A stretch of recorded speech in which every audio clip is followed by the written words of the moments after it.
Several of my supposedly progressive male friends openly mocked me for picking up Lean In by Sheryl Sandberg. Why are you reading that? Wow, that's brave. It's not really for dudes. And in their defense, it hasn't really been marketed to men. Billed as a rallying cry for working women and a feminist manifesto, it's not really something you'd bring to a poker game. But the ideas discussed in this book are as important for us guys as they are for our women. Gender equality benefits all aspects of our society, from the efficacy of our institutions to our child's health to the quality of our sex lives. It's true. According to Ms. Sandberg, the sex does get better, but guys, we have to be feminists, too.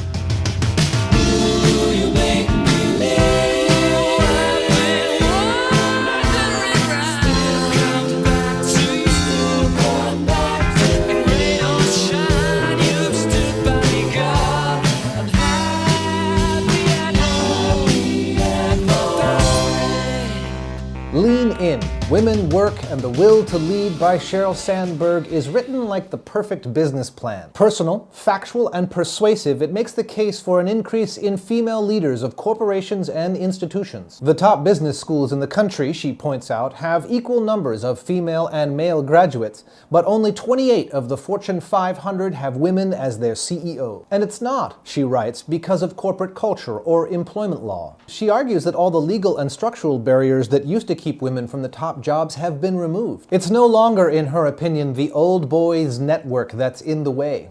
What's holding women back, she argues, is women themselves. Judith Rodin, president of the Rockefeller Foundation and the first woman to serve as president of an Ivy League university, once remarked to an audience of women my age, "My generation fought so hard to give all of you choices.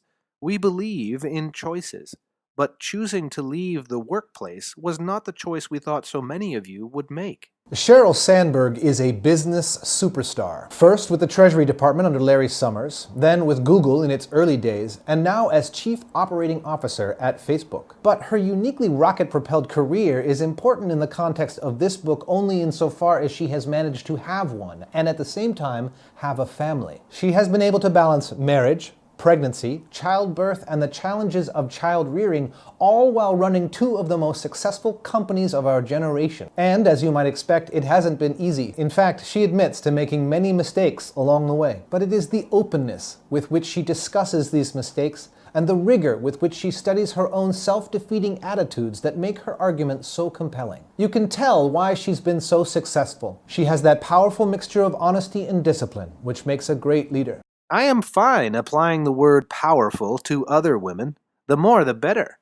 But I still shake my head in denial when it is applied to me.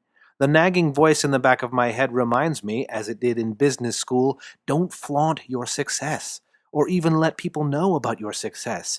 If you do, people won't like you.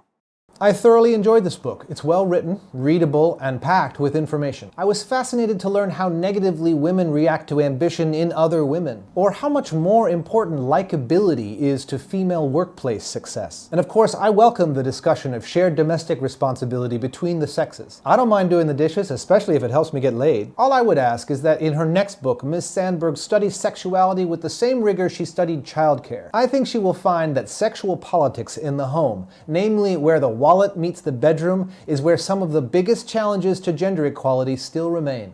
Like most people who have choices, I'm not completely comfortable with mine. You're my best